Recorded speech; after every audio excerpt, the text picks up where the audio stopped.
book, the Quran, as a reminder and a series of advices. It is maw'ilah. But it is also a cure. It is a cure lima fi sudur, for what is in the chests of people. And Mufassirin mentioned that the chest is mentioned here because it is the receptacle for the most important part of the body, and that is the heart. In other words, it is a cure for the conditions of the heart. And there are varying conditions of the heart. We'll talk a little bit about that. It is also a guidance and it is a mercy. وَهُدًى وَرَحْمَةً. It is a guidance and it is a mercy for the believers.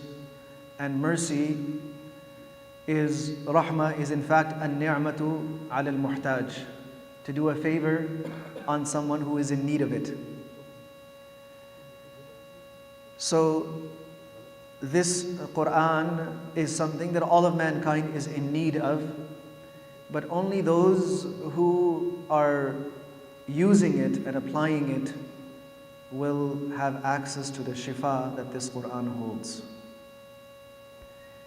Having said that, all our solutions come from the Quran.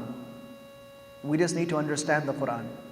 But all the solutions exist within this book. When we start approaching the book of Allah subhanahu wa ta'ala for solutions, and we open up our hearts and minds to understanding it, and we fulfill the conditions that the Quran has laid out for understanding it, then the solutions become accessible to us. We are living in a time in which our physical health has been at risk, is still to some extent or to a great extent, depending on where you are and what your situation is still at risk. Our emotional well-being has taken a toll collectively across communities, across society in general, Muslims, non-Muslims alike. And somewhere in this, our spiritual well-being and health has also suffered losses. We first ask Allah subhanahu wa ta'ala to grant us ease in all these difficulties and to give us cure from His treasures and to enable us to access the solutions and the treatments that He has prescribed for us in His book. In fact, what I have observed is that there is a dire need to have a conversation about all three areas of our well-being with the Muslim communities: our physical well-being, our social emotional well-being, and also our spiritual well-being.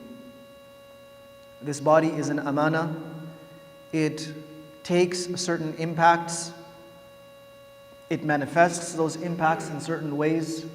It can only withstand a certain amount, but it is a beautiful mechanism that can bounce back from very, very difficult situations.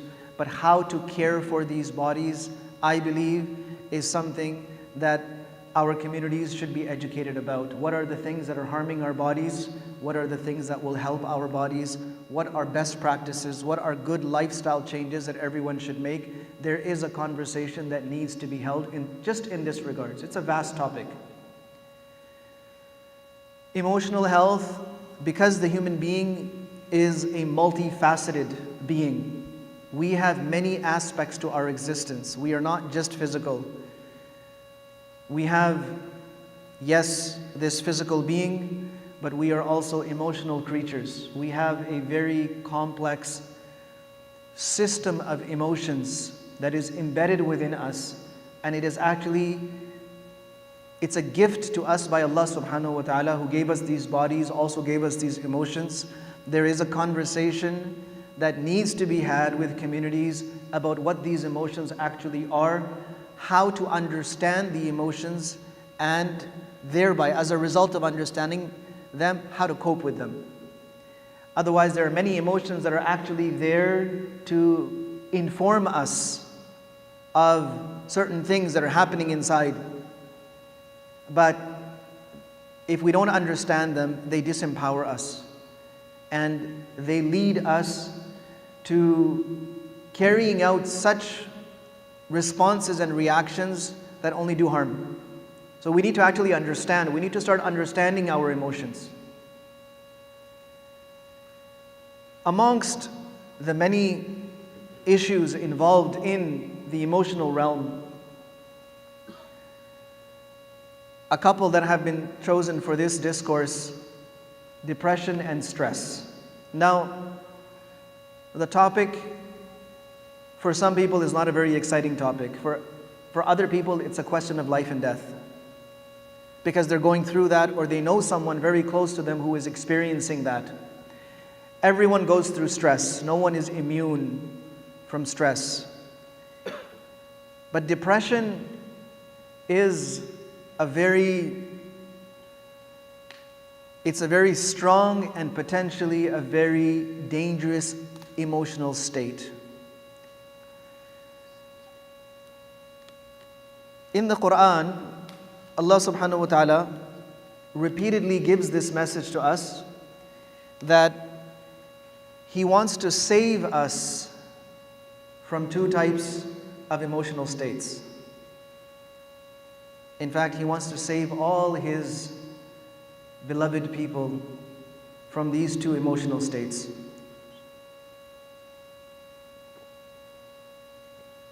He wants to protect them from these two things. And as I was going through the verses, I saw that perhaps in over 30 places, Allah subhanahu wa ta'ala is showing us that He wants to save us from these things. One is khawf and the other is huzn. Khawf and huzn. Khawf is generally translated as fear, and huzn is generally translated as sorrow. However, what happens when fear is heightened? It becomes anxiety. Anxiety is actually a feeling that something is about to happen that you need to be prepared for, or are you prepared for it? And so you're worried. So you start worrying about something that is about to happen, and it creates a state of anxiety inside the person that makes them restless. You are unable to enjoy whatever you have in the current moment because your mind is focused, fixated on a fear of something not going right in the immediate future or in the distant future. Huzn can just be somebody is being sad, or it can be deep sorrow, or it can be grief over a loss, and it can also be used to convey the emotion of depression. Let me give you some examples from the book of Allah subhanahu wa ta'ala, where Allah Azza wa Jalla identifies these as something that He does not want us to have. Just in Surah Al-Baqarah, Allah subhanahu wa ta'ala promises that people who do certain things, Allah Azza wa Jalla will remove these two things from them. لا خوف عليهم ولا هم يحزنون فمن تبع هدايا فلا خوف عليهم ولا هم يحزنون لهم أجرهم عند ربهم ولا خوف عليهم ولا هم يحزنون له أجره عند ربه ولا خوف عليهم ولا هم يحزنون. وَلَا خَوْفٌ عَلَيْهِمْ وَلَا هُمْ يَحْزَنُونَ is a promise that Allah subhanahu wa ta'ala makes over and over again. For those who do the right thing, Allah subhanahu wa ta'ala will remove these two things.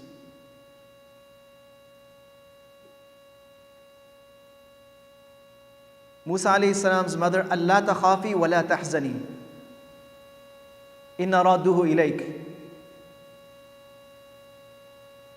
Don't be anxious. Yes, you're casting your son Musa into the water, into the river, in this case. But don't be anxious and don't grieve over what's happened in the past.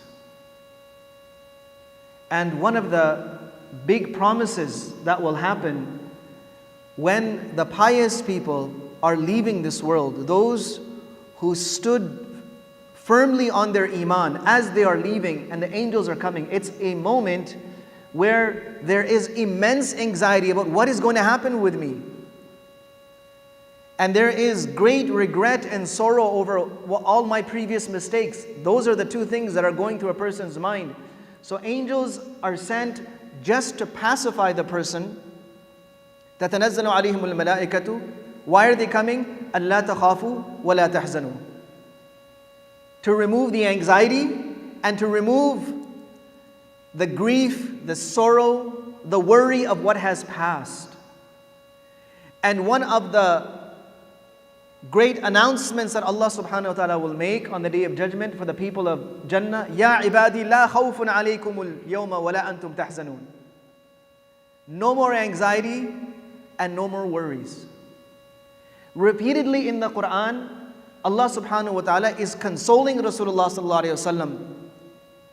وَلَا تَحْزَنْ وَلَا تَحْزَنْ عَلَيْهِمْ وَلَا تَكُ فِي ضَيْقٍ مِّمَّا يَمْكُرُونَ وَلَا يَحْزُنْكَ قَوْلُهُمْ وَلَا يَحْزُنْكَ الَّذِينَ يُسَارِعُونَ فِي الْكُفْرِ. Don't let this pull you down into depression. Because they're saying nasty things, they're saying very hurtful things, they're doing hurtful things. So it's only normal to have that response where all of a sudden it pulls you down and you fall into this abyss of hopelessness that nothing is working. What's the point of all of this? Don't go there. Hazrat Maryam, when Jibreel alayhi salam came and blew at her, and all of a sudden she is expecting, she was so sad and so upset. Ya laytani mittu qabla hadha wa kuntu nasiyan mansiya. I wish I had died and I didn't have to see this day. فَنَادَاهَا مِن تَحْتِهَا أَلَّا تَحْزَنِي. Stop this grieving. Stop dwelling on what has happened. Stop dwelling on what has happened. And here is a very important point for us. When we dwell too much on what is happening and let our minds focus on it, it becomes anxiety. When we're focusing on what is about to happen and it overtakes our mind, this develops anxiety. When we focus too much on what has passed, especially the negative aspects of what has happened, what if? What if this, that happened? What if this causes that? What if I didn't do this right? What if that didn't happen right? This was a wrong decision. This was a bad thing that happened to me. This was terrible. A person is living in the past. In both cases, they are deprived of what they have in their hands. And they are unable to make use of it, whether it's time, whether it's money, whether it's their health, whether it's their family, whether it's their career. No matter what they have in their hand at that time, they will not be able to maximize it. They'll throw it all away. So khawf and huzn are two things that Allah subhanahu wa ta'ala wants to save us. And it's like something that Allah subhanahu wa ta'ala afflicts people with. لِيَكُونَ لَهُمْ عَدُوًّا وَحَزَنًا. Allah subhanahu wa ta'ala had Fir'aun and his people grab Musa alayhi salam. Allah said, what was the outcome going to be? The outcome was going to be that he was going to be an enemy for them and he was going to be a source of grief for them. Allah subhanahu wa ta'ala wanted them to grieve. But He does not want His pious, His obedient slaves to fall into that. It takes us down, it takes away not just the flavor of life, it sucks the life out of us. Now, there are some things to understand about this emotional state that we call depression. First of all, depression and sadness are not the same thing. Everyone becomes sad. Every human being becomes sad at some point or another. Sadness and depression are two very different things. Sadness usually has an identifiable trigger. There's a loss. You lost someone in your life. Do you have a reason to be sad? Absolutely. Is it wrong? No. Our Prophet ﷺ used to get sad. When his son Ibrahim passed away, his eyes were tearing, he was crying. إِنَّ الْعَيْنَ لَتَدْمَعُ وَإِنَّ الْقَلْبَ لَيَحْزَنُ. My eyes are pouring tears. My heart is deeply grieved. But my tongue, I will keep my tongue. My eyes and my heart I can't control right now. But my tongue I can control. وَلَا نَقُولُ إِلَّا مَا يُرْضِي رَبَّنَا. I will only say with my tongue that which is pleasing to Allah. وَإِنَّا عَلَى فِرَاقِكَ يَا إِبْرَاهِيمُ لَمَحْزُونُونَ. We are deeply grieved at your departure, O Ibrahim. So sadness and depression are not the same thing. Depression is in fact a mental state. It is a form of mental illness that doesn't just affect our mood, it affects every aspect of our being. It changes the way we look at ourselves, it changes the way we look at the world, it changes the way we read situations. In sadness, you're feeling down. You don't feel like doing something. But there will be moments where you're able to enjoy the things that you normally used to enjoy. You will still be able to enjoy those things. Maybe temporarily you won't. If somebody's going through a period of deep grief, they're not going to enjoy sitting down and hearing jokes. That's normal. But they will come out of it. Generally speaking, they will still be able to enjoy the things that they used to, even though they're feeling sad, because they're feeling sad about a particular thing. In depression, you're not able to enjoy those things either. Even the things that you loved to do the most, you don't see the point. In depression, it's like, well, what's the point of this? This is so meaningless. This is so pointless. In sadness, as I hinted earlier, there is usually a specific thing that is causing that sadness, something that you're sad about. Depression can also have triggers and causes. In fact, in 2013, a very detailed research was done by Scientific American about the causes of depression. So there are causes and triggers for depression, but they are less identifiable. It's much harder to pinpoint what it is that has brought someone into a depressive state. In sadness, your routine may be disturbed temporarily. Like if somebody suffers the loss of a loved one, it's hard to sleep, it's hard to eat, your head will hurt, all kinds of things will happen, but it will go away after a few days or at the most a few weeks. In depression, a person's eating cycle is drastically affected. Their sleeping cycle is drastically affected. Their routine and their lifestyle are drastically impacted. That's one of the markers of depression. In sadness, sometimes there might be a sense of guilt that comes with sadness, or you might feel responsible for something bad that has happened. But depression takes it to a completely different level, where you feel absolutely worthless. And sometimes there are thoughts of self-harm, of punishing oneself, hurting oneself, inflicting harm on oneself. And the depressed person is often just blaming themselves constantly, and sometimes they're blaming something else or someone else. But the blame is constant. There is a problem, and the problem is overshadowing all the good that is in life. And there's nothing to look forward to. And it leads to even suicidal thoughts. Sometimes a depressed person they stop feeling all other emotions. In other words, they become insensitive to anything that's happening because they don't care. Because deep inside, it's not worth caring about that thing. So if there is something really meaningful that's happening, something very happy, or someone has just had a success, this person is unable to express happiness at that success like other people are. And if there's something really upsetting that has happened, the person is unable to express that they are upset because they just don't care anymore. A depressed person might feel and act very, very irate, irritated, irritable. They may also just sleep a lot. These are important markers because we may have this in our family. All of a sudden, one of our children is sleeping all the time. They don't want to get up. They don't want to do anything. They're so lethargic. You've had them checked out, the doctor says they're fine, but they're not doing anything. It could be an indication that the child is going through depression.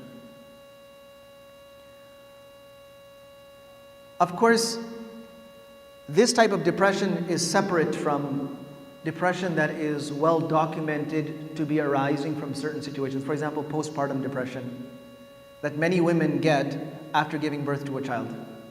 Okay, this is a well documented form. Some people, their bodies are extremely sensitive to changes in climate and temperature, so they go through seasonal bouts of depression, but it's actually the impact that the weather is having on them. There's nothing wrong with them, but that's just how, like in Vancouver, you see there are people like, oh no, we call it Raincouver, because it's just raining all the time, and sometimes you just get sick of all the cloudiness. It's just constantly cloudy and rainy, and when is the sun ever going to come out? And it brings people down. Is there something wrong with them? No, it's just the weather is having that impact on them. So, now that you've understood a little bit about what separates depression from sadness, how do we approach it? The first thing is, our connection with Allah subhanahu wa ta'ala is paramount. Our connection with Allah Azza wa Jal is what grounds us as believers. That even if we have nothing, we have Allah. And a person who is depressed feels like they have nothing. They could be the richest person in the world and still be in a state of deep depression. And there are different terms for it, clinical depression, and there's various terms. Major depressive disorder. They could be the wealthiest, they could be the most famous and popular person, yet still be in a deep state of depression. And it happens, you'll read about it. So they feel like they have nothing. But a person who has their own personal connection with Allah subhanahu wa ta'ala knows that they have Allah even if they feel like they have nothing. I have Allah. I have Allah, I can remember Allah, and Allah will remember me. And somehow, Allah subhanahu wa ta'ala will take care of me. A depressive person often gives up hope in all the people around them. Sometimes it's the people that they love the most. It could be their spouse, could be their parents, could be their children. They completely lose all interest in these people. But our iman grounds us. It anchors us. It keeps us strong. I have Allah. Allah is watching. Allah knows my condition. That iman and that connection needs to be nurtured. We can't take it for granted. Just because we're feeling it on some occasions and at some times doesn't mean we can take it for granted, because it rises and falls. There's a flow and ebb. There's times when it's great, like in the month of Ramadan, you really, really feel it, and then after Ramadan, you don't feel it as much. So it needs to be nurtured. And the way this is nurtured, this connection is nurtured, is through disciplining oneself to fulfill the basic commandments of Allah subhanahu wa ta'ala. Whether I feel like doing it or I don't feel like doing it, something I absolutely must do. Allah has created me for that. There will be times when a person stands up in salat and they have absolutely no interest in salat. And they're like, what's the point? My mind is not there, my heart is not there, I don't feel like it, so why should I pray? No, you should still pray. Why? Because that's not about you. This is another problem. The ego kicks in. Is salat about me? No. It's about Allah. I enjoy it, I don't enjoy it, that's my problem. I still have to put my head down in front of Allah because He is Allah. He has commanded me to do that. And when this connection with Allah is formed and maintained, even in young people, this concept of, oh, they're still young, you know what? It's a recipe for failure. When they're young, they also need a very strong and powerful connection with Allah. Otherwise, they have no reason in this world, in this society, they have no reason to listen to us either. Who's going to listen to their parents? The one who has fear of Allah. Otherwise, in their teenagers, children very quickly come to the conclusion that, well, I'm not dependent on my parents anymore. I don't need them anymore, so why do I have to show so much respect? I can do everything myself. But the child who has a connection with Allah, who has a bond with Allah, will listen to their parents even when their parents are old and feeble and unable to do anything for them or against them. Will say, no, this is my parent. Allah has given me the duty to look after them. So that strong connection will help it will help the child, it will help the man who's coming to the masjid, it will help the woman who is in her home, it will help the person who is going to work, it will help the person who is in debt, it will help the person who is doing great financially, it will help every single person. And there is no substitute for this. There is no substitute for this. And it is only when we have the connection with Allah that we will look for solutions that Allah has given us. If we don't have a connection with Allah, we're just going to, during this pandemic, I have a lot of physicians as friends, and they told me they were prescribing antidepressants for children as young as 12 years old. It was real. It was real. So we need to, without obviously panicking, we don't want to panic, we don't want to create a sense of fear, oh no, something's happening to us. No, but do we need to stay on top of this? Yes, we need to stay on top of it, just like everything else. Now, from the Islamic perspective, I've given you the key thing, and that is connection with Allah subhanahu wa ta'ala. Along with that is a set of practices. Salat, raising our hands and asking. It's one of the most powerful things we can do. Raise our hands and ask from the one who hears, who always hears us and who always responds, even when no one else does. When no one else is listening to us, paying attention to us, when no one else is able to do anything for us, He always listens and He always responds. Dhikr of Allah, tilawat of Quran, these are all remedies. Just like they're remedies from a spiritual perspective, there are remedies from an emotional perspective as well. They will naturally make you feel good. That's why every guru out there is trying to teach people to meditate. And what are they meditating on? Someone's meditating on a rock. Someone's meditating on a tree. Someone's meditating on a leaf of grass. We have the dhikr of Allah. We have salat. Salat itself is a meditation if it's prayed that way, with mindfulness. Dhikr is a meditation if it is done with mindfulness. Tilawat of Quran is a meditation if it's done with mindfulness. We have everything. We just need to look at these things as cures, as remedies, because they are. By design, they are remedies for us. What did Nabi sallallahu alaihi wasallam do when he was grieved?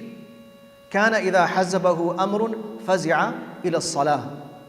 When something would be worrying him, bothering him, what would he rush to? He would rush to salah.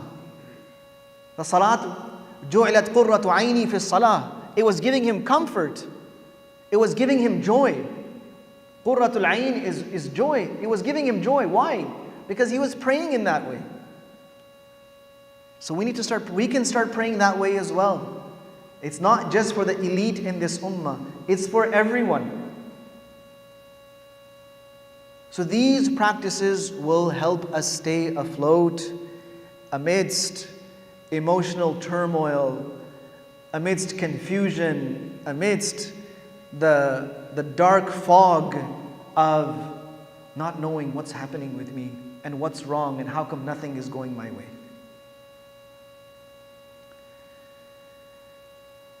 From a physical perspective, understand one thing, that the opposite, if somebody were to ask, what is the opposite of depression? What would you say? Happiness? Excitement? That's what most people say. The opposite of depression is, no, it's not contentment, it's not happiness, it's not joy, it's not excitement. The opposite of depression is resilience. Depression is a lack of resilience. And I am quoting to you what the medical journals of today are saying. Anything that I'm quoting from a medical perspective comes because of my medical background. And I take medicine very seriously. I don't believe in quacks. I don't believe in stuff that's not founded on proper research. The leaders in emotional psychology are telling us that the opposite of depression is resilience. Resilience is the ability to bounce back. Toughness. Depression is we've lost our resilience. Another term that's used, another term aside from resilience, which is used more commonly, vitality. Vitality is the opposite of depression. What does vitality mean? Vitality means the desire to live life to its fullest. Depression is the absence of that desire. Vitality is the desire to live life to its fullest.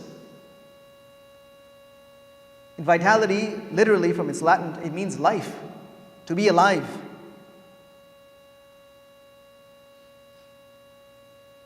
So to restore, how do you restore vitality? How do you restore it? Build your resilience.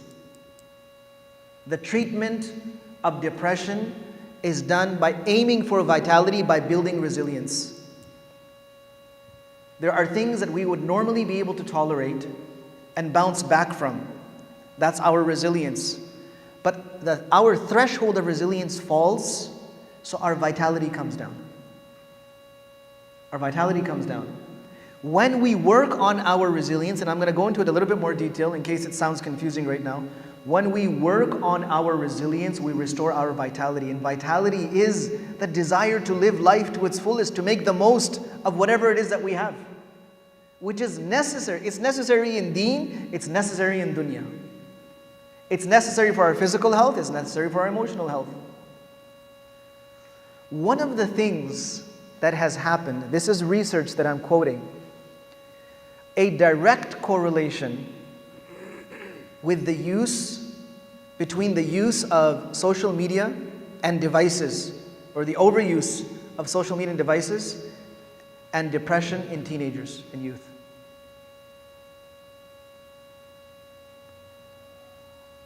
It's strange, it's bizarre, but this is documented research. Why? The question is why? What's the relationship? Well, there's many relationships.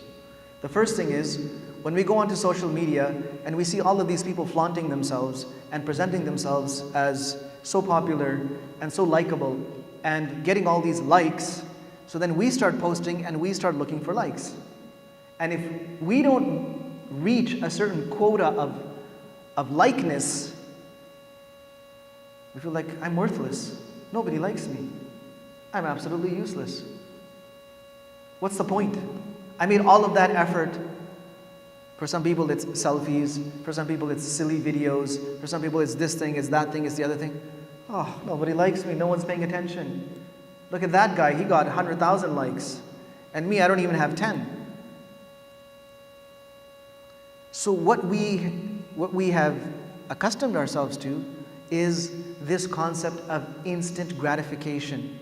Because when we get those likes, it lights up all our senses, and those chemicals, such as serotonin, for example, that are related to our happy moods, they start flowing and we feel good. And when we don't get it, we don't get that chemical reaction in our minds and we don't feel good. We feel sad. And then it happens again and happens again. I'm like, oh man, nobody likes me. Teenagers are going more and more and more out of the way, in fact, doing more and more outrageous things to catch the attention of people. Girls are now holding themselves to an absolutely unrealistic standard of what is beautiful or attractive to try to attract viewers. Absolutely unrealistic. Starving themselves.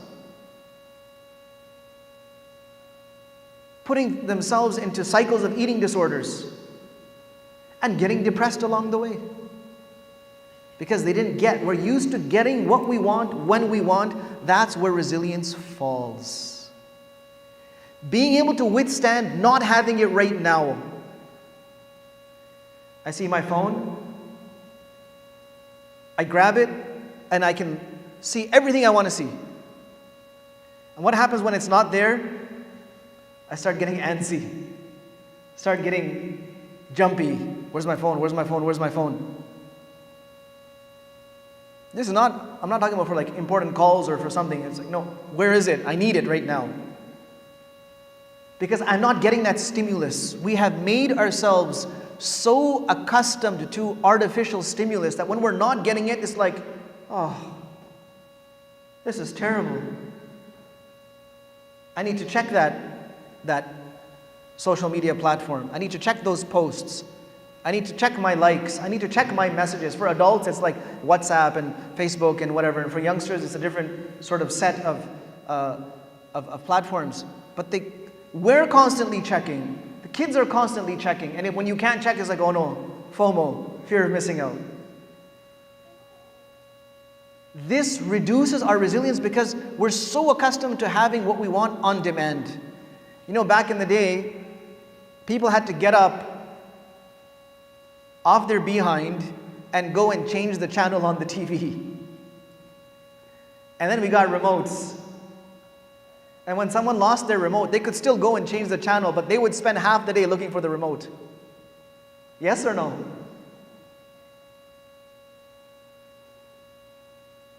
There was a time when there was no such thing as internet. Things were going okay. Now there's internet. First thing we do when we go to someone's house, maybe before we ask them how they're doing, is what's your internet, what's your Wi-Fi? If our own internet connection is lost, what happens to us? Oh my God, no reception. Yes or no?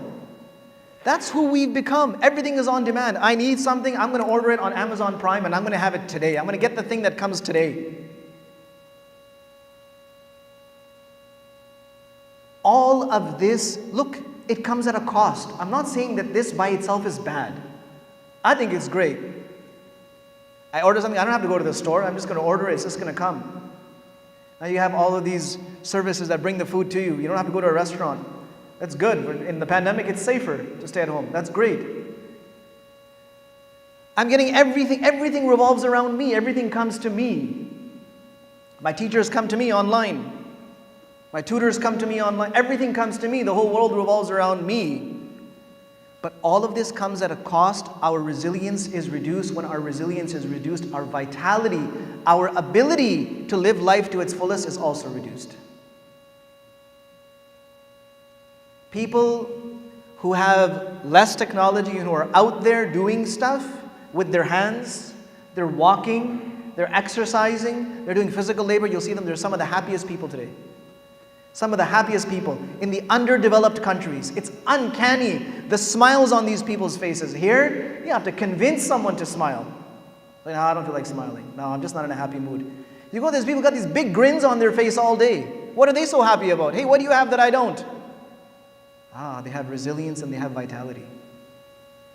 And me, I'm so used to being massaged and so used to being fed everything, spoon-fed everything, and having everything. I do not have the desire or the ability to go out and chase for things anymore.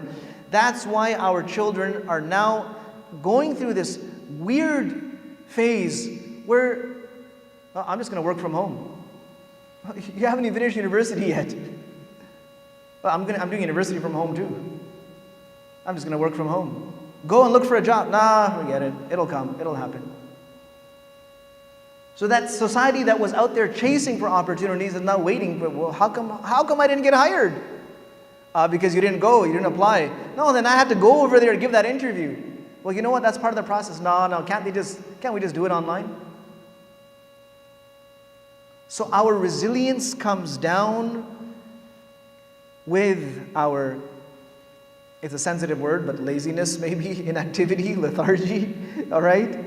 The more inactive we become, our resilience is reduced, our vitality is reduced, and that right away is depression. I'm trying to help you understand some of the causes of why depression is so rampant right now. Bounce back, build your resilience, start doing things. Now, a couple of quick tips and tricks. things that will help anyone. These are general. This is not medical advice that I'm giving. I'm giving general advice for anyone and everyone. What helps a person come out of depression? Number one, the connection with Allah subhanahu wa ta'ala, for which there is no substitute. Doesn't matter what else you're doing. If you're not giving time to Allah subhanahu wa ta'ala, then we're putting ourselves in this predicament where we will perpetuate the condition. And Allah subhanahu wa ta'ala's help will not be there. Number one. Number two, look after your physical health, stay in shape. I cannot stress this enough. And by staying in shape, I don't mean one of those lazy walks. Just a lazy walk around the neighborhood. No, I mean push yourself within safe limits, obviously. Consult your doctor if you need to. Push yourself physically. Keep yourself in good health.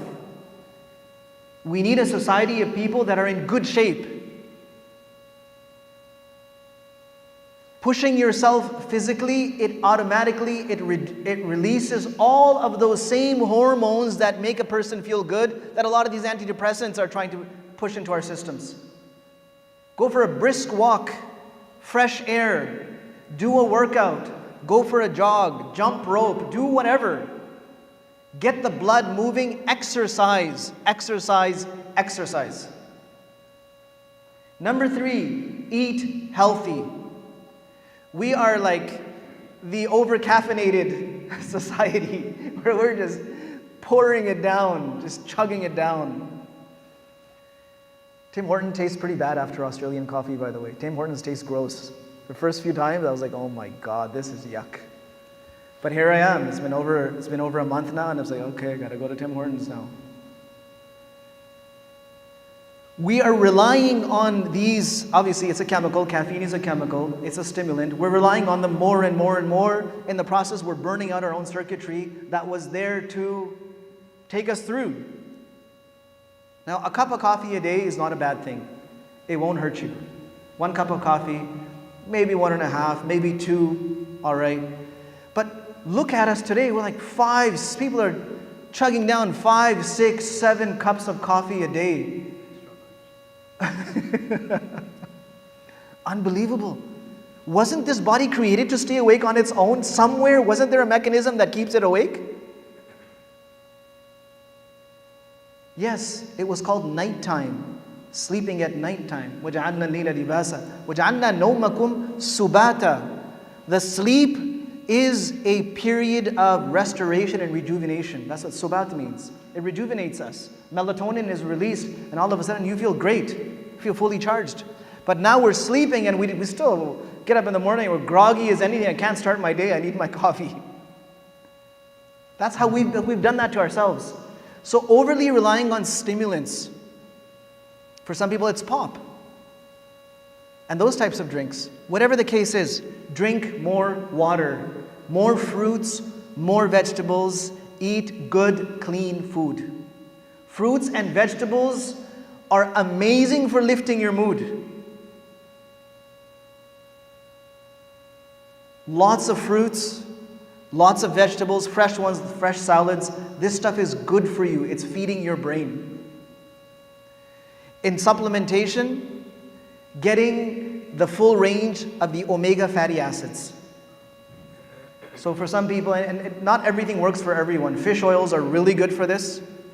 They're nurturing our brain, but they don't work with everyone. Some people, their bodies respond very, very terribly to it. But there are other supplementations with good essential fatty acids, EFA.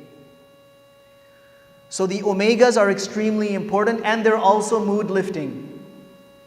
Vitamin C, vitamin D, and there are others as well.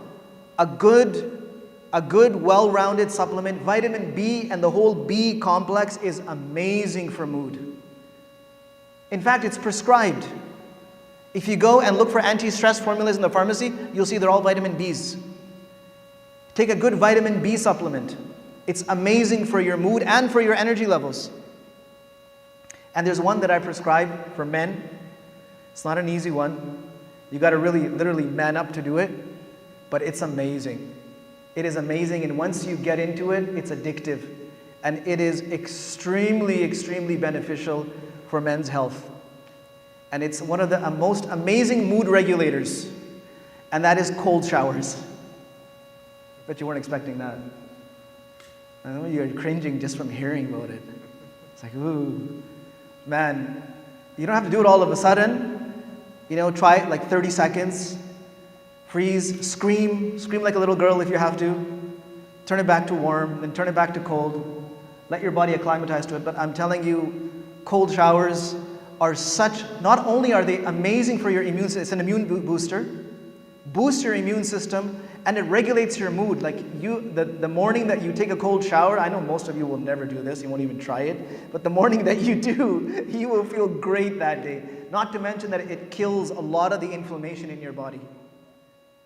Addresses it. Do it safely. Don't go and get cold and then say, oh yeah, that Mufti came and he made me do it. Now I'm sick. The beauty of it is you don't get sick. When you start doing it regularly, you don't get sick. Your immune system becomes so strong. But I'm talking about it from a mood regulating perspective, from a depressive episodes. And it's not, don't take it from me. You've heard of, in English they call him Van Gogh. Van Gogh, it's actually Van Gogh, the artist.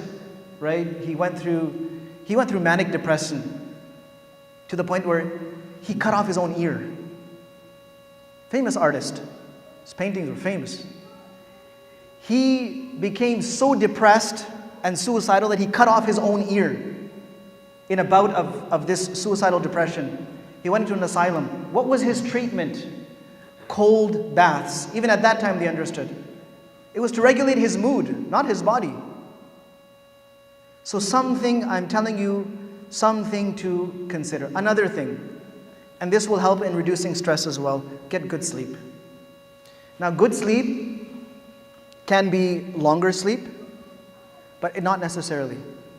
Longer sleep is not necessarily good sleep. There are a lot of people that are sleeping 7-8 hours, but they're still waking up feeling tired. So I'll give you a few things, a few tips to help improve the quality of your sleep. Number one, reduce your screen time before going to bed. 2-3 hours. All the doctors are saying it. The research is very sound on it. The blue light that is emitted from our screens, essentially when I'm looking at a screen, I'm looking at a light. There's a light that's coming into my eyes.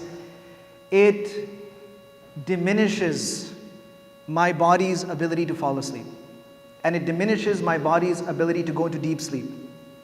So if I'm watching a lot of screen before I go to bed, I am actually diminishing. Even if I do fall asleep, it'll take longer to fall asleep. And when I do fall asleep, I won't get the deep sleep that I need. And it's going to hurt me the next day. I'm going to feel tired. So a few hours before, you should really, really minimize your screen time. Another thing is, we have a habit of sleeping with our devices right next to us. So these devices are emitting electromagnetic frequencies, EMFs, that are playing with our central nervous system. And they're playing with our pineal gland. And the pineal gland is responsible for releasing the melatonin that gives us rest, that makes us rejuvenated during our sleep. It impacts that, it disturbs the pituitary gland, and our sleep is compromised just by having this around us. So if you do have one around you, at the very, very least, put it on airplane mode, so it's not emitting any frequencies. But the screen itself is still doing something. So try to keep it at a bit of a far distance. In fact, in one masjid, I actually demonstrated for them. I had brothers put a phone in their pocket, and I did a muscle test on them with the phone in their pocket and without the phone. And with the phone in their pocket, they found that their energy, their strength was diminished by 75%. That's when they're wide awake. I could do it here, but we don't have much time. But I can show it to you after, if you want. Do not sleep with any light on. We had this thing like night lights. Night lights are a terrible, terrible thing for the quality of your sleep. If you're scared of the dark, get over it. Your body actually needs that dark. Any artificial light touching your body is going to impede your body's ability to rejuvenate itself during your sleep.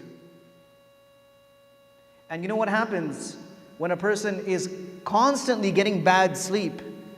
They start becoming grouchy and grumpy, and they start feeling upset, they're irritable, and yes, it's very easy to get stressed out in that situation. Stress sometimes is the trigger for depression.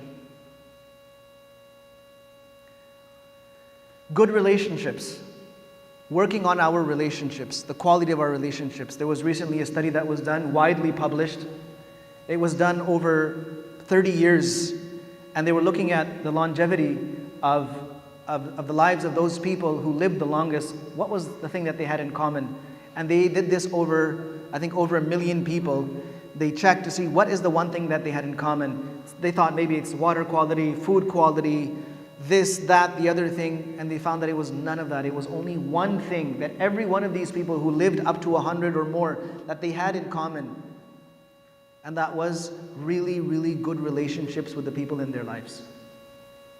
Whether it was their children, their spouse, their siblings, extended family, community, friends, spending time on nurturing those relationships and bringing some good quality so that they're not transactional. I do this for you, you do this for me. If you don't do this for me, I'm not going to do this for you. Moving beyond the transactional. Moving beyond those relationships that we keep for formalities or for formal occasions. Moving beyond all of that. Good, healthy relationships, meaningful relationships with the people in our lives. Really nurturing love and learning how to give love and also receive love from the people in our lives. It's an art, it's something that needs to be done. For stress, routines are important. Planning ahead is important. Planning ahead is very important. A lot of people are stressed out just because they're not managing their time, they're not thinking enough in advance, and everything is coming as so now I gotta deal with this, now I gotta deal with this. There's stuff that you know is coming around the corner. Try to prepare in advance. Having a routine and a timetable is very, very healthy and will help minimize the stress in our lives. Do not take on things that are beyond your control. We as human beings, most of the time, we overestimate ourselves. We give ourselves more credit than we deserve.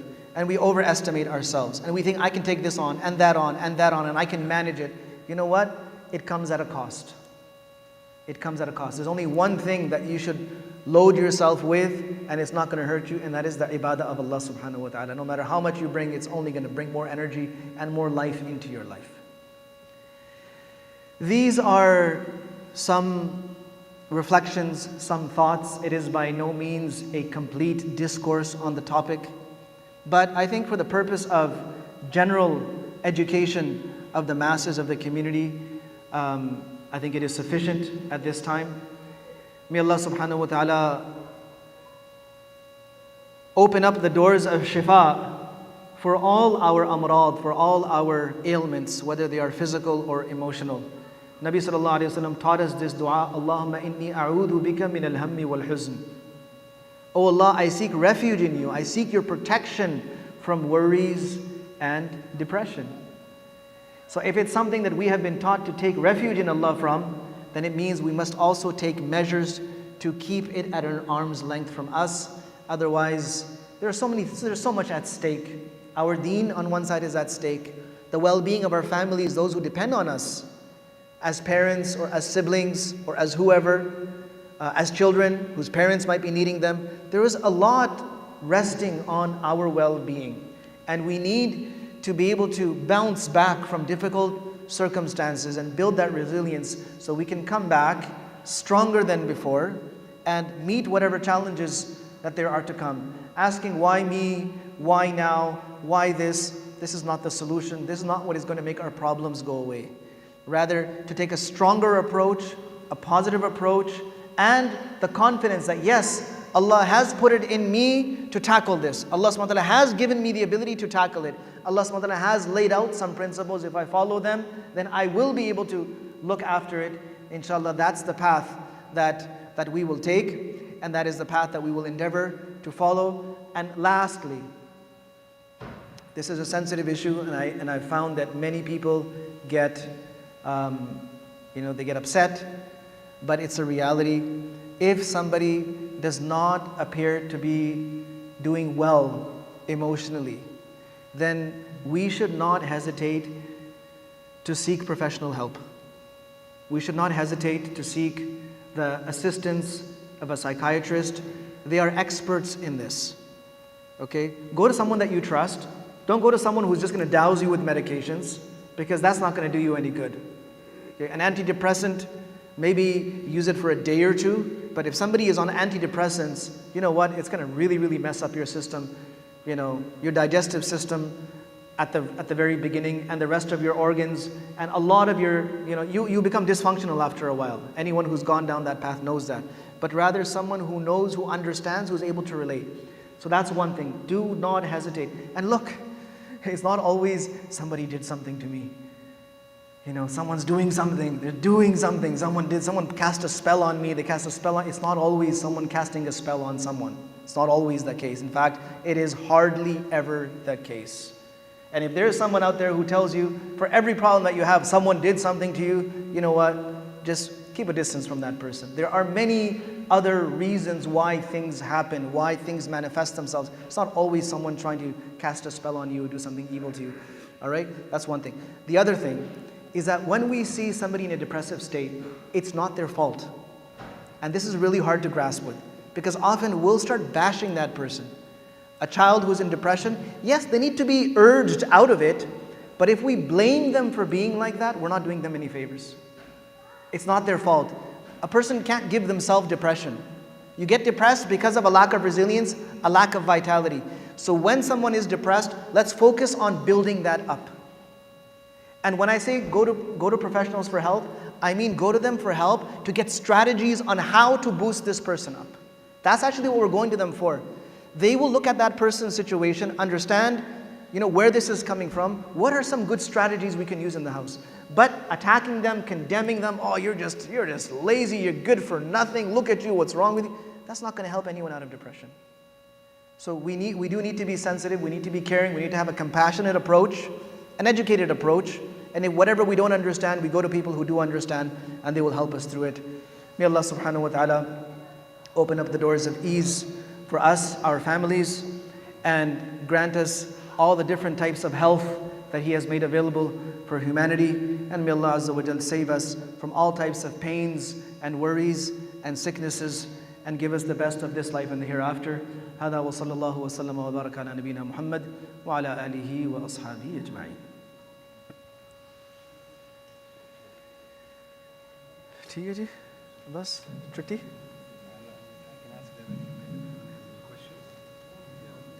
Yeah, it's up to you. Isha kitne baje? Yeah, a couple of minutes. We'll give 5 minutes if somebody has. Anyone has any questions? Yeah, go ahead.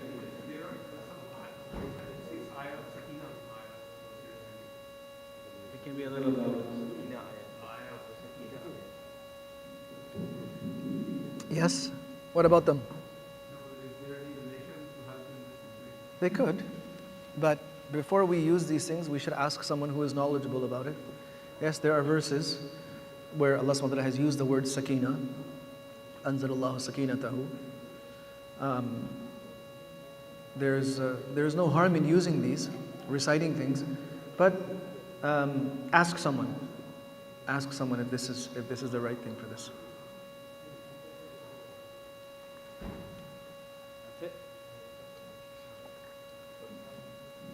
Well elaborated by Mufti.